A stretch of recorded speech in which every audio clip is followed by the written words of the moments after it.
저는 오늘 여러분과 함께 히브리서 6장 13절로 20절에 있는 말씀을 본문으로 하여서 하나님의 맹세라는 제목으로 말씀을 나누고자 합니다. 우리 다 같이 한번 힘차게 따라합니다. 하나님의 맹세. 누구의 맹세? 하나님의 맹세. 여러분, 사람이 우리가 인생을 살면서 특별한 경우에 때에 따라서는 어떤 다급한 일이 생겼을 때에 우리가 맹세를 하곤 합니다. 이 맹세라는 것을 내가 국어 사전을 자세히 한번 찾아보니까 간단하게 나와 있어요. 신 앞에서 약속한다는 뜻이 있고 장래를 두고 약속한다는 이런 뜻이 있습니다. 그것을 우리가 맹세라고 합니다. 이 맹세는 나보다 더 크신 이의 이름으로 맹세하는 법입니다. 왜 나보다 더 크신 이름으로, 나보다 더 위대하고 크신 그 이름 앞에서 우리가 맹세를 하느냐 하면, 이 맹세란 것은 사람들이 다투는 그 모든 일의 최후 확정이기 때문에 나보다 더 크니, 즉 다시 말하면 사람보다 더 큰 이는 신이신 하나님밖에 안 계신 것입니다. 우리가 누구의 이름으로 맹세를 하느냐, 또는 누구 앞에서 맹세를 하느냐, 이것은 중요한 것입니다. 그래서 여러분의 인생을 살면서 때때로 맹세도 했을 것이고, 또 다른 사람들이 여러분에게 혹은 다른 사람들 앞에서 맹세하는 모습을 우리가 가끔씩 보았을 것입니다. 우리가 흔히 텔레비전을 보게 되면 무슨 드라마라든지 아니면 요즘 국회에서 국정감사를 하게 되는데, 국회의원들이 국정감사를 받는 그 피감기관의 그 어떤 기관장들을 불러다 놓고 국민들 앞에서 맹세하시오, 맹세를 해보세요, 손을 들고 맹세하세요, 이렇게 막 추궁을 한다든지 욱박지르는 모습들을 우리가 가끔 볼 수가 있는 것입니다. 여러분, 우리가 믿는 하나님의 말씀 성경 속에도 많은 사람들이 맹세를 하고 있습니다. 성경 속에 보게 되면 맹세라는 단어가 많이 나옵니다. 그 중에 사람들이 이런 맹세 저런 맹세 많이 나오지만은 특별히 하나님께서 아브라함에게 맹세하는 장면이 나온다 이 말입니다. 오늘 저와 여러분들은 과연 하나님께서 사람인 인간에게, 아브라함에게 어떻게 맹세를 하셨느냐, 하나님이 아브라함에게 하신 그 맹세의 내용이 과연 무엇인가, 그리고 하나님께서 맹세하신 그 맹세는 과연 이루어졌으며 성취되었던가, 그리고 더 나아가서 하나님께서 아브라함에게 맹세하신 그 맹세는 오늘 이 자리에 있는 저와 여러분들에게 무슨 상관이 있느냐는 것입니다. 할렐루야. 그러면 오늘 우리가 이 말씀을 중심으로 해서 한번 살펴보도록 하겠습니다. 다 같이 한번 따라합니다. 첫째로, 내가 반드시 너를 복주고 복주며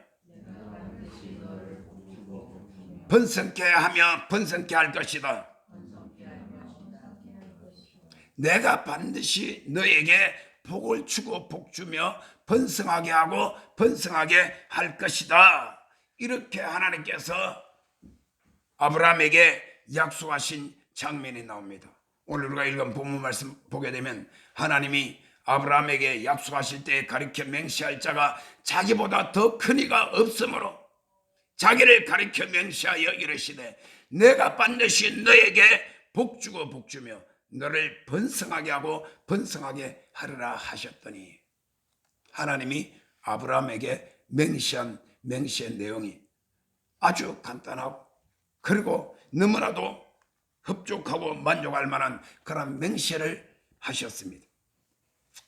여러분, 우리가 이 아브라함이라는 사람을 보게 될 때에 우리는 여러 가지를 한번 살펴볼 필요가 있습니다. 제일 먼저 하나님께서 첫사람 아담과 하와를 창조하신 다음에, 그리고 창세기 1장 28절에 하나님께서 말씀하십니다. 하나님이 그들에게 복을 주시며 그들에게 이르시되 생육하고 번성하여 땅에 충만하라, 땅을 정복하라, 바다의 물고기와 공중의 새들과 그리고 땅에 기는 움직이는 모든 생물을 다스리라 하시니라. 할렐루야.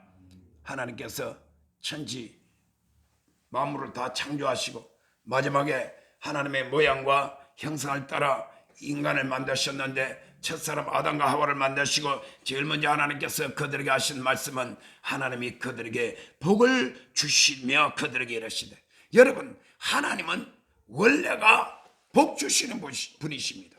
하나님이 우주 만물을 창조하시고 마지막에 하나님의 모양과 형상을 따라 창조하신 그 인간은 하나님께서 복을 주시기를 원하셔서 창조하셨고, 또한 그들에게 제일 먼저 하나님께서 말씀으로 그들에게 복을 주셨습니다. 할렐루야. 우리가 하나님을 잘 알아야 됩니다. 그래서 우리가 오늘 아까 불른 찬송가 28장 복의 근원 강림하사 찬송하게 하소서. 우리가 이렇게 찬송을 드렸죠. 따라합시다. 하나님은 복의 근원이시다. 아멘. 우리는 뭐 하나님에 관해서 성경에 나오는 하나님의 속성에 가서 참으로 많습니다. 하나님은 사랑의 하나님이시고, 하나님은 공의의 하나님이시며, 때로는 하나님의 심판의 하나님이시고, 긍휼의 하나님이시고, 뭐 하나님은 무지무지하게 하나님의 속성은 높고도 넓고도 깊습니다. 우리 인간의 이성으로는 다 이해할 수 없을 정도로 하나님의 그 속성이라는 것은 위대하십니다. 할렐루야. 그런데 그 가운데서 우리가 하나님 말씀 가운데 보게 되면 제일 먼저 첫사람 아담과 하와를 창조하신 다음에 그들에게 복을 주셨다는 것이 무슨 복입니까? 생육하고 번성하여 땅에 충만하고 땅도 정복하고 저 바다와 물고기도 정복하고 다스리고 하늘과 공중에 있는 모든 새들까지 다 다스리라. 그리고 육지의 땅에 움직이는 모든 생물까지 다 다스리라고 하나님께서 이런 복을 주셨습니다. 그런데 이러한 복을 받은 인간이 불과 몇 장 되지 않아서 창세기 3장에 가서 금방 타락하고 그 복받은 에덴 동산에서 쫓겨나고 말았죠. 그 아담과 하와 그리고 그 후예들이 오늘날 이 지구상에 80억이나 되는 수많은 사람들이 인생을 살면서 하나님께서 창조하시고 우리에게 주셨던 그 복을 과연 다 받아 누리느냐 말입니다. 오늘 이 자리에 계신 저와 여러분들이나 이 말씀을 보고 듣는 수많은 성도들이 오늘 이 말씀 가운데 보게 될 때, 아하, 하나님은 원래 인간을 창조하실 때 복 주시기로 작정하시고 하나님께서 우리에게 약속하신 그 약속은 복의 약속이라는 것을 다시 한번 잘 깨달으시길 바랍니다. 그러나 불행하게도 우리는 하나님께서 우리에게 약속하신 아담과 하와에게 약속하신 그런 약속과 아브라함에게 약속하시고 맹세하신 그런 것이 오늘날 우리 모두 다 받아 누리는 사람은 너무나 극소수란 사실인 것입니다. 그래서 오늘 이 말씀을 통해서 우리가 하나님의 맹세하시기를 잘 깨닫고 그런 축복 속에 동참하는 우리 모두가 되시기를 주의 이름으로 축원합니다. 자, 이제 하나님께서 아담에게만이 아니라 하나님께서 아브라함에게 약속하십니다. 하나님께서 아브라함에게 제일 먼저 나타나신 장면이 창세기 12장 1절부터 4절에 하나님께서 아브라함을 부르십니다. 아브라함을 부르시고 난 다음 하나님께서 말씀하십니다. 창세기 12장 1절 이하에 보면 너는 너의 본토 친척 아비 집을 떠나서 내가 내게 지시할 땅으로 가라. 그리하면 내가 너로 큰 민족을 이루고 내 이름을 창대케 할 것이며 내게 복을 줄 것이고 그리하여서 너로 하여금 세상 만민이 복을 받을 것이다. 너는 복의 근원이 될지다. 할렐루야. 야, 하나님께서 아브라함에게 제일 먼저 처음 나타나셔서 이렇게 위대한 축복의 약속을 했습니다. 맨 처음 아담에게 약속하셨던 그 하나님의 약속도 축복의 약속이요, 아브라함에게 제일 먼저 나타나시고 아브라함을 불러서 하나님께서 그에게 약속하신 말씀도 바로 위대한 축복의 약속인 것입니다.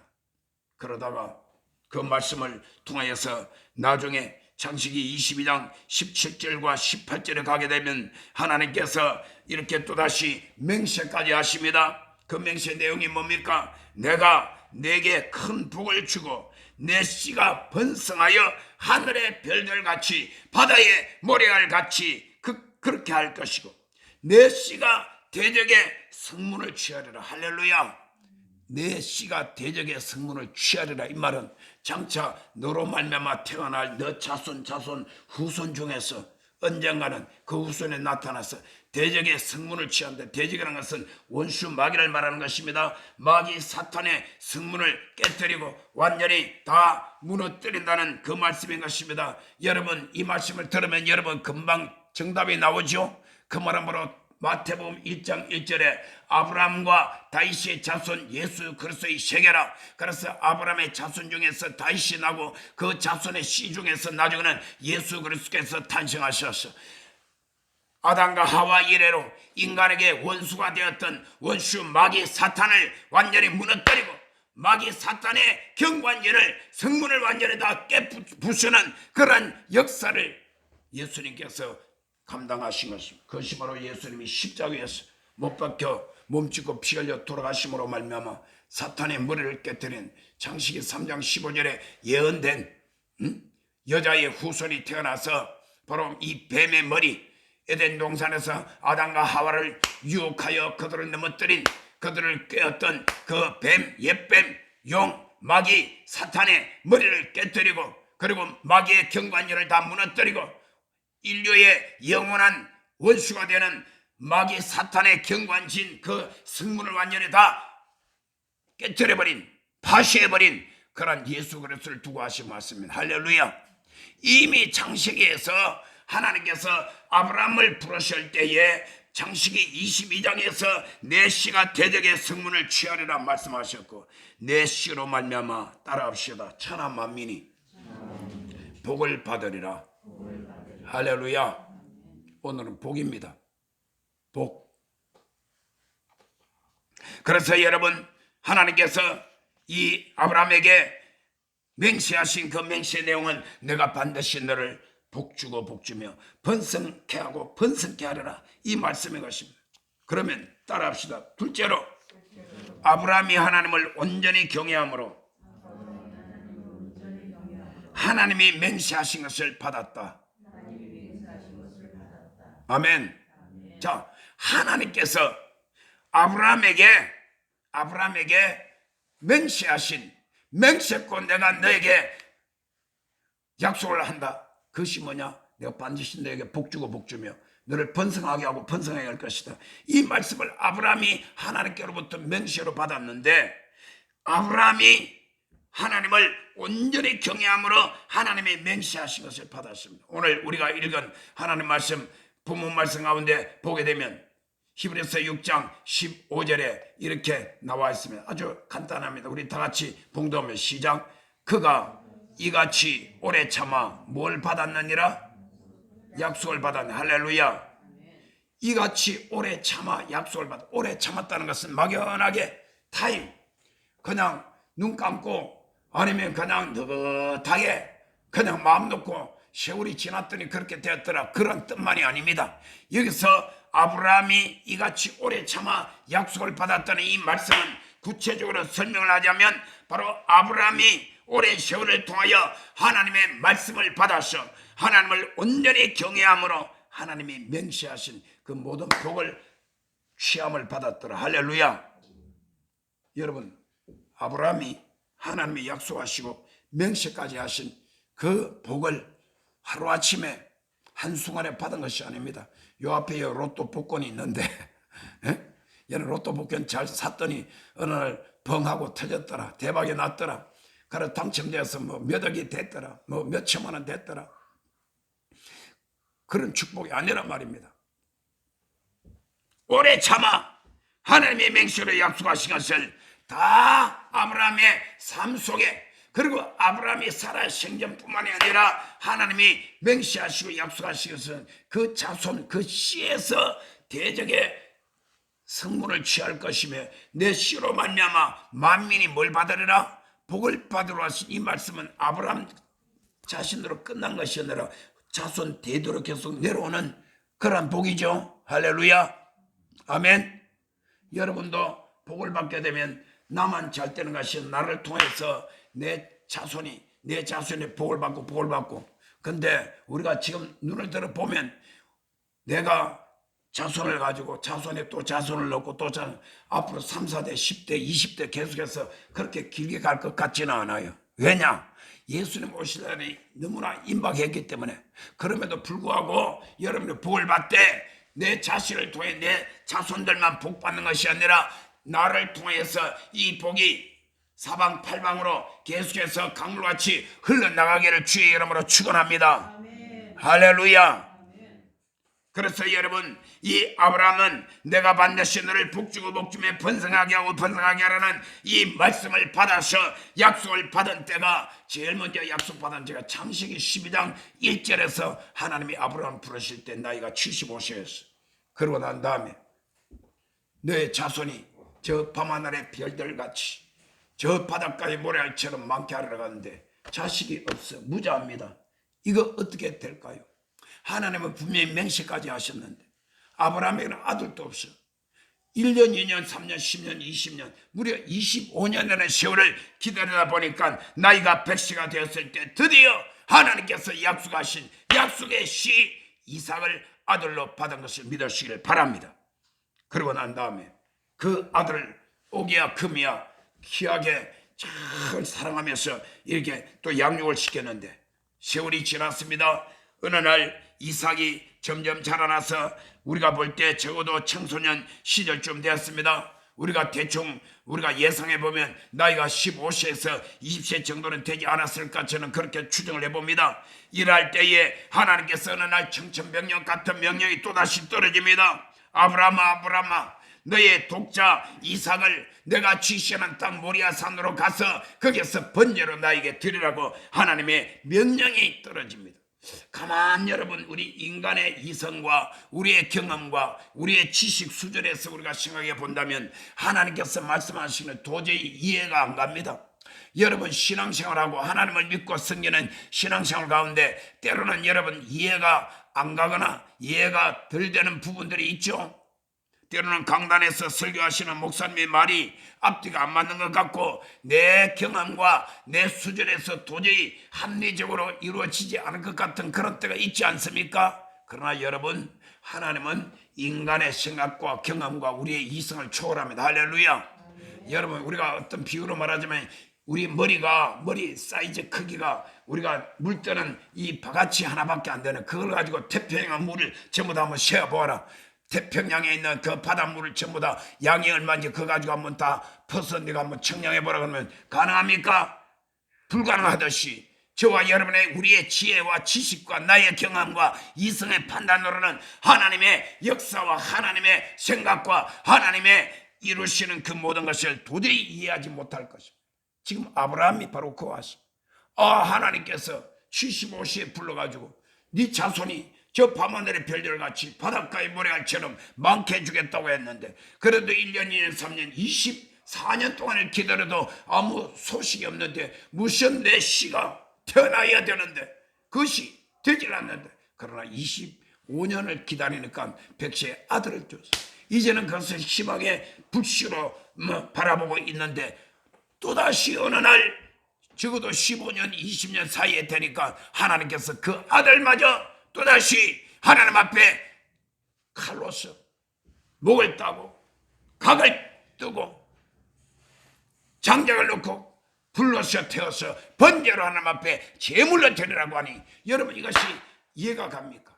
내 아들이 빨리 자라나가지고 장가를 가서 아들을 놓고 또 놓고 또 놓고 계속해서 놓고 해가지고 해야만 어느 세월인지 밤하늘의 별들같이 바닷가의 모래같이 내 자손이 번져 나올 건데 하나밖에 없는 독자 이 아들을 또다시 죽여서 하나님 앞에 번제로 드리라고 하니까 이것은 도무지 인간으로서는 이해할 수 없는 일이 아니겠습니까? 그러나 여러분, 그때 아브라함은 하나님을 믿었습니다. 할렐루야. 아브라함이 그때 믿었던 하나님은 로마서 4장에 보게 되면 따라합시다. 아브라함은 죽은 자를 살리시고 없는 것을 있는 것 같이 부르시는 하나님을 믿었더라. 할렐루야. 아브라함이 이런 믿음을 가지고 하나님의 명령과 말씀의 교도로 순종합니다. 그 순종하는 과정과 장면이 창세기 22장 9절로 6절에 이렇게 다 나와 있습니다. 여러분, 하나님의 말씀을 우리가 한번 볼 텐데 창세기 22장에 보면 이런 말씀이 나오죠. 자, 창세기 22장 9절부터 한번 우리 다 같이 쭉 한번 읽어봅니다. 다시 봅니다. 시작. 하나님이 그에게 일러주신 곳이 이런지라 이에 아브라함이 그곳에 제단을 쌓고 나무를 버려놓고 그의 아들 이삭을 결박하여 제단나무 위에 놓고 손을 내밀어 칼을 잡고 그 아들을 잡으려 하니 여호와의 사자가 하늘에서부터 그를 불러 이르시되 아브라함아 아브라함아 하시는지라 아브라함이 이르되 내가 여기 있나이다 하매 사자가 이르시되 그 아이에게 내 손을 대지 말라 그에게 아무 일도 하지 말라 내가 내 아들 내 독자라도 내게 아끼지 아니하였으니 내가 이제야 내가 하나님을 경외하는 줄을 아노라. 아브라함이 눈을 들어 살펴본 적 한 수양이 뒤에 있는데 뿔이 숯불에 걸려 있는지라 아브라함이 가서 그 순양을 가져다가 아들을 대신하여 번제로 드렸더라. 아브라함이 그 땅 이름을 여호와 이레라 하였으므로 오늘날까지 사람들이 이르기를 여호와의 산에서 준비되리라 하더라. 여호와의 사자가 하늘에서부터 두 번째 아브라함을 불러 이러시되 자 다시 16절 이르시되 여호와께서 이르시기를 내가 나를 가리켜 맹세하노니 내가 이같이 행하여 내 아들 내 독자를 아끼지 않았으니 내가 너로 큰 복을 주고 내 씨가 크게 번성하여 하늘의 별과 같고 바닷가의 모래와 같게 하리니 내 씨가 그 대적의 승문을 취하리라. 또 내 씨로 말미암아 전하 만민이 복을 받으리니 이는 내가 나의 말을 준행하였음이니라. 아멘. 할렐루야. 오늘 이 창세기 22장 9절로 16절에 보게 되게 되면 하나님께서 이 아브라함에게 맹세하신 그 맹세를 하나님께서 반드시 이루어 주겠다는 그 약속이 근거가 있는데 그것이 무엇이냐? 12절에 보니까 이제야 네가 하나님을 경외하는 줄을 아노라. 16절에 보니까 내가 이같이 행하여 내 아들 내 독자라도 아끼지 아니하였은즉 18절에 보니까 이는 내가 나의 말을 준행하였습니다. 이 말씀을 종합해 보게 되면 결국 아브라함이 하나님을 온전히 경외하고 하나님을 섬겼으므로 하나님의 맹세하신 것을 받았다는 결론을 우리가 지을 수가 있는 것입니다. 할렐루야.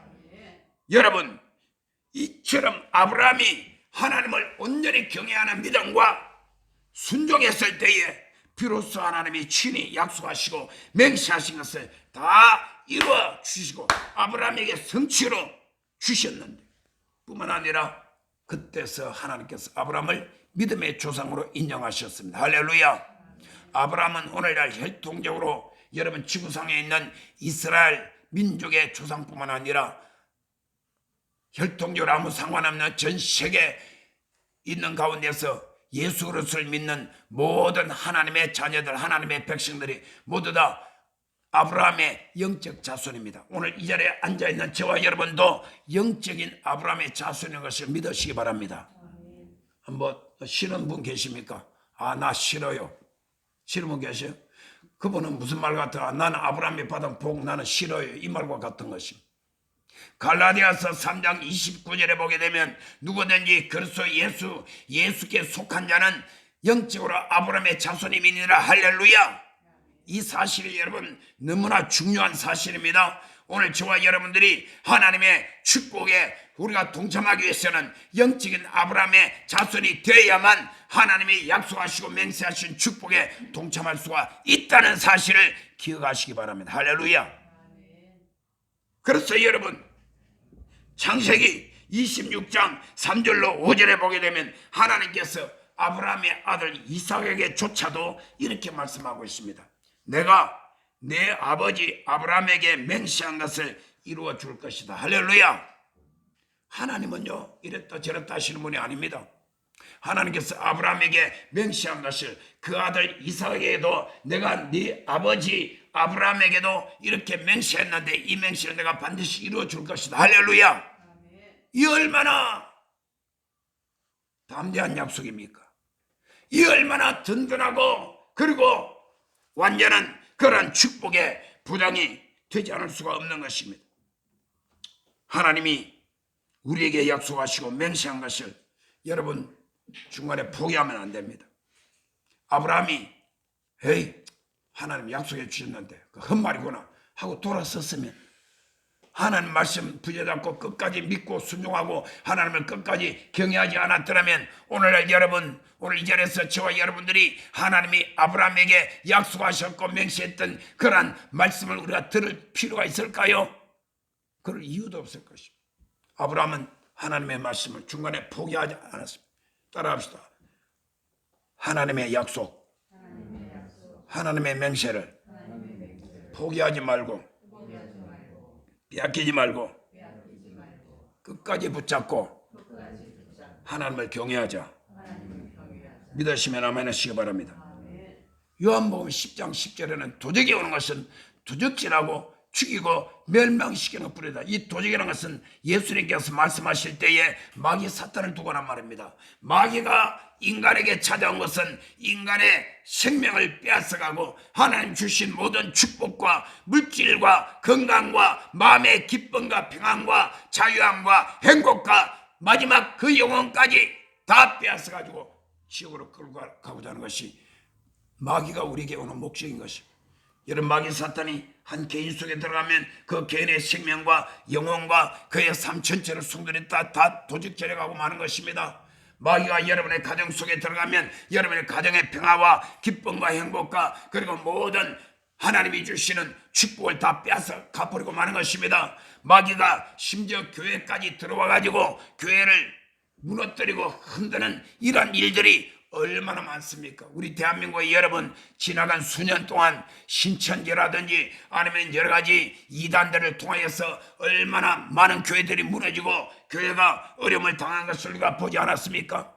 한 국가도 마찬가지입니다. 마귀가 그 국가에 들어와 가지고 나라를 완전히 손에 장악하고 그 나라를 갖다가 완전히 공격하여서 온 나라를 갖다가 망쳐버립니다. 예를 들자면 북한에 원수 마귀가 김정은이라는, 김일성이라는, 그리고 그 아들 김정일, 또 그 아들 김정은이 이러한 세습제를 통한 김씨 가문에 마귀가 들어가서 올라타고 온 북한이라는 나라를 다 점령하게 될 때에 도적질하고 죽이고 멸망시키는 일을 할 수밖에 없지 않습니까? 사랑하는 성도 여러분, 우리 대한민국은 같은 한반도지만은 하나님을 경외하고 주님을 섬기며 하나님께서 우리에게 복 주시려는 아브라함에게 약속하시고 맹세했던 그 하나님의 약속의 말씀을 우리 믿는 자들이 굳세게 부여잡고 믿음으로 기도하며 부르짖고 인내하며 끝까지 왔길래 오늘날 이와 같이 전 세계 200여 국가 가운데 정치, 경제, 군사, 그 다음에 세상의 모든 문화라든지 모든 면에 있어서 전 세계의 10위권 안에 다 들어가. 할렐루야, 아멘.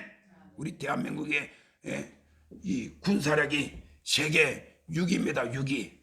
이거는 우리가 지어 만든 것이 아니라 전 세계에서 그렇게 다 계산을 하고 그렇게 통계 자료를 내가지고 지금 다 발표하는 것을 보게 되면 우리나라 군사 6위입니다. 우리나라 무기들이 지금 첨단 무기를 만들어가지고 이제는 외국에 팔아가지고 외국에 있는 돈을 많이 우리가 지금 벌고 있지 않습니까? 이 모든 것이 무엇입니까? 끝까지 포기하지 않기 때문에 하나님께서 우리에게 주시는 것입니다. 히브리서 3장 6절과 14절에 보게 되면 끝까지 굳게 잡고 있으면 너희는 하나님의 집이라. 끝까지 굳게 잡고 있으면 예수 그리스도와 함께 참여한 자가 되리라. 이렇게 말씀을 하고 있어요. 여러분, 여기서 끝까지 굳게 잡으면 뭐냐? 너희가 처음 믿을 때에 받은 하나님의 말씀, 그 복은 하나님의 복된 소식을 중간에서 빼앗기지 말고, 중간에서 없애버리지 말고, 중간에서 놓아버리지 말고, 포기하지 말고 끝까지 견고하게 붙잡고 그 말씀대로 끝까지 믿음으로 하나님을 경외하며 아브라함처럼 나가게 되면 너희는 하나님의 집이라. 그러는데 이게 무슨 뜻이냐면 너희는 하나님의 집이라. 따라합시다. 나는 하나님의 집이라. 이게 무슨 뜻이냐 하면 그냥 건축물을 말하는 것이 아니라 영어성에 보면 너희는 하나님의 가족이라. 그 집이란 말이 family라는 뜻입니다. 여러분, 영어를 보게 되면요, 영어가 좀 재미있어요. 똑같은 집이라는 건데 하나는 하우스라는 말이 있고 family라는 말이 있습니다. 우리말로는 다 집이라고 그러면 됩니다. 하우스는 뭐냐? 사람 사는 집 건물을 두고 하우스라 말하고, 또 패밀리 그러면 그 건물 안에 사는 우리 가족들을 말하는 것입니다. 너희는 하나님의 집이라 끝까지 견고하게 잡고 있으면 하나님의 집이라는 것은 하나님의 가족이요. 할렐루야. 오늘 저와 여러분들 하나님의 가족인 것을 믿으시기 바랍니다. 그렇기 때문에 하나님을 나의 뭐라고 불러요? 아버지. 다 같이 하나님 한번 하나님 아버지 부르면 시작. 하나님 아버지. 성경 원어에 보면 그래서 예수를 믿고 하나님의 자녀가 되면 하나님을 아버지로 본다. 이때 아바라는 말은 뭐냐? 우리가 흔히 말하는 아빠라는 뜻입니다. 아빠 아버지. 아빠 아버지. 이 말을 들으면 내가 수십 년이 지나는데 아직도 기억이 나요. 신학교 1학년 딱 들어갔더니 교수님이 우리 신학생들한테 수업 시간에 돌아가면서 아무개 대표기도 간단하게 1분 이내로 대표기도 어떤 여학생이 하나 있는데 아빠 그래가지고 갑자기 전부 다 기도하려고 눈 감았다가 눈 떠가지고 웬 또 아빠라고 그래. 딱 그 다음에 아빠 아버지 그래가지고 우리가 얼마나 웃었나 킥킥대고 웃었어. 근데 나중에 알고 보니까 그 말이 틀린 말은 아니야. 틀린 말은 아닌데 적어도 신학대학에서 수업 시간에 대피기도 하는데 아빠 아버지 이렇게 하니까 그건 유치원이나 교회학교 뭡니까 영아부나 어디 교회학교 초등학생들한테는 그 좀 어울리는데 좀 그렇더라고요. 그러나 성경에는 우리가 아버지라고 부르는 것이 그만큼 하나님을 나의 아버지요, 나는 하나님의 아들이요, 하나님의 딸이요. 그래서 우리는 모두 다 하나님의 가족이라지. 여러분 이 세상에요, 내 혈족이 내 혈통이 무슨 국회의원만 돼도 장관만 돼도 더 나아가서 우리 아버지가 대통령이다 아니면 우리 형님이 뭐 대통령이다 누가 어쨌다 그 얼마나 그게 그게 뿌듯합니까? 물론 그런 걸 가지고 나쁜 짓을 하고 부정부패 치르고 그러면 그거는 처벌을 받지만은 그러나 그 자체는 얼마나 위대한 영광입니까? 그런데 여러분 오늘 저와 여러분들은 하나님께서 우리에게 주신 이 말씀, 하나님께서 그리스도 예수를 우리에게 주신 이 생명의 복음, 그리고 하나님의 약속과 맹세를 믿음으로 끝까지 붙잡고 흔들리지 아니하고 하나님을 경외하면 우리는 하나님의 가족이라는 것을 믿으시길 바랍니다. 또 성경에서는 그리스도와 함께 참여한 자가 되리라. 예수님과 함께 참여한다는 것은 마지막 우리가 가질 영원한 천국에 참여한다는 것입니다. 여러분 세계적으로 유명한 핸델이라는 음악가가 있습니다. 이 핸델이라는 음악가가 있는데 이 핸델은 1741년 57세에 그 핸델이 그 당시 핸델이 너무나 가난했어요. 그럼 많은 빚에 허덕이면서 비참한 생활을 하고 있습니다. 하루는 생각 없이 기독교 서적을 이렇게 이것저것 막 이렇게 뒤적거리고 있다가 짧은 한 문장이 그의 눈에 들어왔습니다. 이사야 53장에 보게 되면 그는 몇 시를 받아서 사람에게 실어버린 바 되었으며 이란 말씀이 나오는 것입니다. 그래서 이 말씀을 그는 마음속에 받고는 가만히 생각하니까 야, 지금 고난당하신 그 예수 그리스도 메시아의 처지하고 지금 내가 이게 빚에 막 쪼들려가지고 너무나 현실이 고통스럽고 힘든 내 처지가 비슷하다는 것을 깨달았습니다. 그러고는 그 말씀에 감명을 받은 핸델은 그 즉시로 작곡을 시작했습니다. 무려 24일 동안이나 은둔하면서 때로는 먹지도 않고 잠자지도 않고 그걸 계속해서 써나갔습니다. 작곡을 하다 말고 벌떡 일어나서 두 손을 높이 들고 할렐루야를 외치기 시작했습니다. 그 후에 그는 그 작곡을 하면서 천국을 보았노라고 그런 회고록을 썼습니다. 이렇게 해서 완성된 곡이 음악사의 길이 빛나는 명작 오라토리오 메시아입니다. 이 오라토리오는 모두 53곡의 합창과 중창, 독창으로 되어 있어요. 전곡을 연주하려면 3시간이 걸립니다. 3시간. 악보를 그리는 일도 24일이나 더 걸린다고 합니다. 연주 때에 이 곡의 결정 부분에서 청중석에 앉아있던 영국 영이 감격하여서 자리에서 일어났던 그런 유명한 일화가 있습니다. 여러분 들으면 바로 이 곡이다. 여러분 우리는 매년 크리스마스 시즌이 되게 되면 우리는 이 곡을 우리는 항상 많이 듣게 됩니다. 이것이 바로 핸델이 작사한 알 수 없는 무장단체들이 그냥 차를 세워요. 일주일에 한 번씩은 저희들이 훈련을 했어요. 안녕하세요. 저는 구경 없는 의사의 맞춤통증의학. 많이 들어보셨죠? 바로 핸델이 만든 곡 오라토리오 메시아 가운데 할렐루야라는 곡입니다.